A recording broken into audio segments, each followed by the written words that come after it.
Bismillah, Assalamualaikum warahmatullahi wabarakatuh. Alhamdulillah, segala puji bagi Allah seluruh sekalian alam yang kembali mempertemukan kita di channel YouTube ini. Salawat dan salam kita sampaikan kepada Nabiullah Muhammad SAW. Mudah-mudahan kita mendapatkan syafaat di yaumil akhir kelak.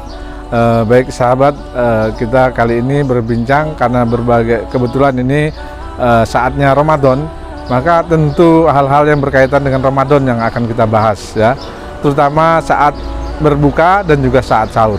Apa makanan yang paling cocok yang bisa menjaga stamina kita, mencukupi kebutuhan nutrisi kita. Nah gitu ya. Baik, kita akan mulai saja dengan saat sahur. Biasanya saat sahur ini adalah waktu yang terbatas, sehingga kita nggak bisa makan menu yang banyak, menu yang besar, misalnya ikan, nasi dan berbagai lauk pauknya ya, karena waktunya yang terbatas. Kadang-kadang kita terburu-buru, apalagi kalau kita bangunnya kesiangan, misalnya 15 menit atau 10 menit lagi sudah mau subuh, maka kita akan tergesa-gesa.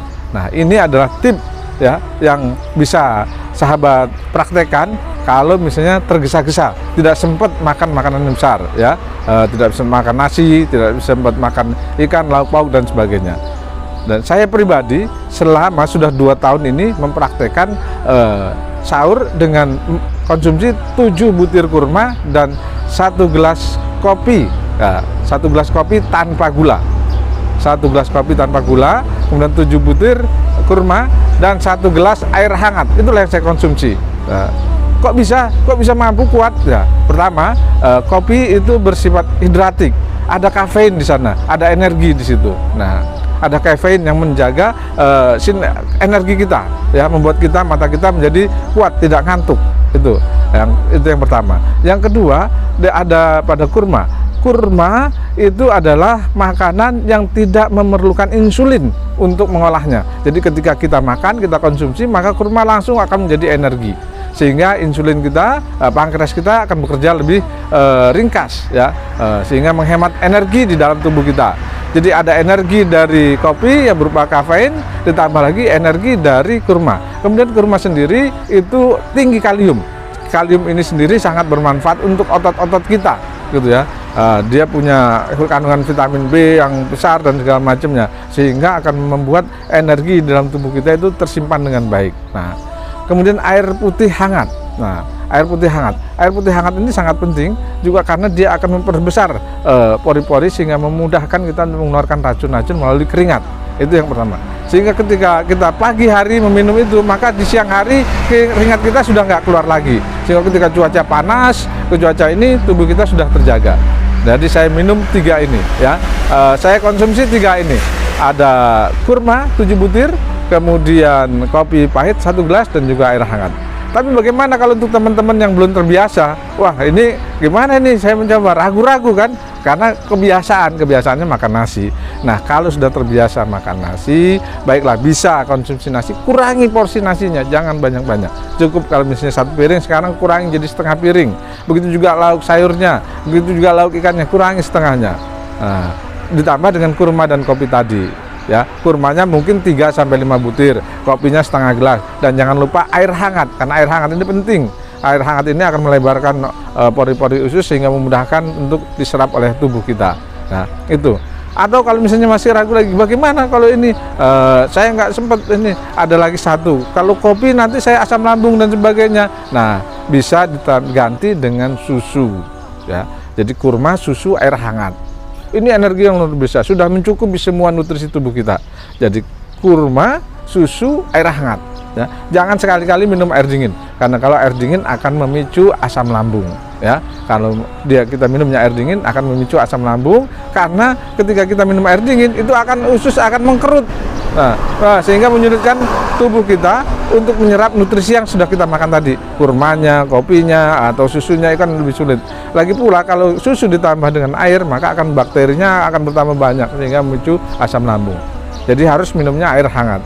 Jadi kalau subuh atau sahur sebaiknya minum air hangat, jangan minum air dingin. Nah, ini tip kalau untuk sahur ya, sahur bisa dipraktekkan ya. Kemudian bagaimana untuk berbuka? Nah, berbuka ini pun jangan ketinggalan kurma, walaupun hanya 3 butir, 1 butir 3 butir, karena kurma ini manfaatnya luar biasa.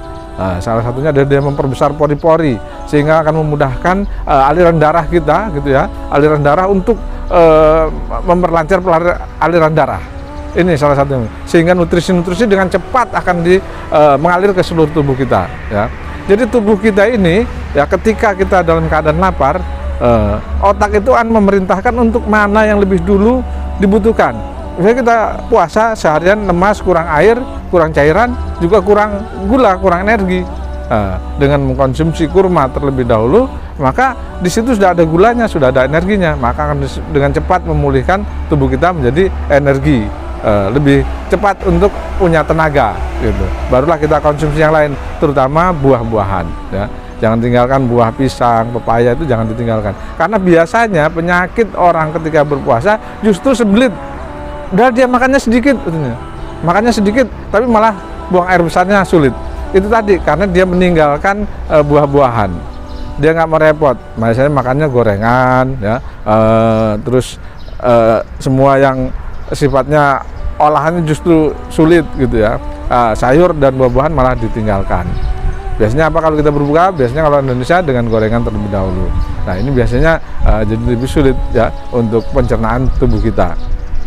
Maka jangan ditinggalkan itu buah dan sayur, ya, buah dan sedapat mungkin konsumsi kurma, kemudian buah dan sayur terlebih dahulu. Nah, ini akan membuat tenaga kita cepat pulih.